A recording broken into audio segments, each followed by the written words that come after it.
it's often occurred to me when I've been at visiting different churches and just talking to the various people that you meet, as you get to know them, it's unfortunately quite common to come across seemingly very regular, decent people, even loving Christian people that have this dark, demonic, anti-Semitic streak to them.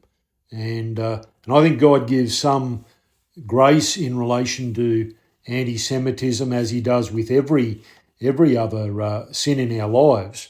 There's an area of grace and I suppose ignorance where people can be walking in a particular sin and genuinely not be aware of it. But at some point, and I suppose that's a point that only God knows a person's heart, but I do believe that at some point that person is going to be held accountable for their attitude. And I'm often conscious of that when I'm walking around in different churches talking to people. I'm often reminded of what it would have been like in Nazi Germany, walking around in the 20s and the 30s when that vile anti-Semitic spirit was beginning to rise in prominence.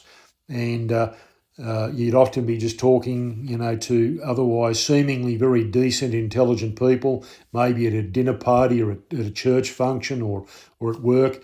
These people that could just as well be your neighbour or the work colleague or the shop attendant or whoever they might be, only to find out that they actually have a deep anti-Semitic hateful streak to them.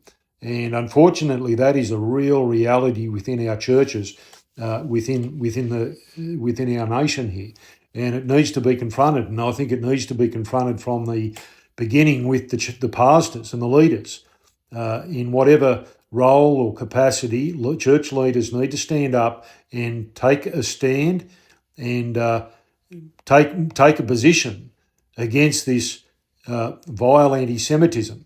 They've got to decide which side of history they're going to stand on, which side of the fence they are going to stand on, because they will be held accountable.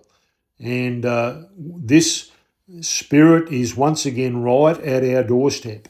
We may not be seeing the swastikas, but we're seeing the symbols of hatred toward the Jewish people in so many areas in our society. It's time to stand up, church. It's time to stand up, church leaders.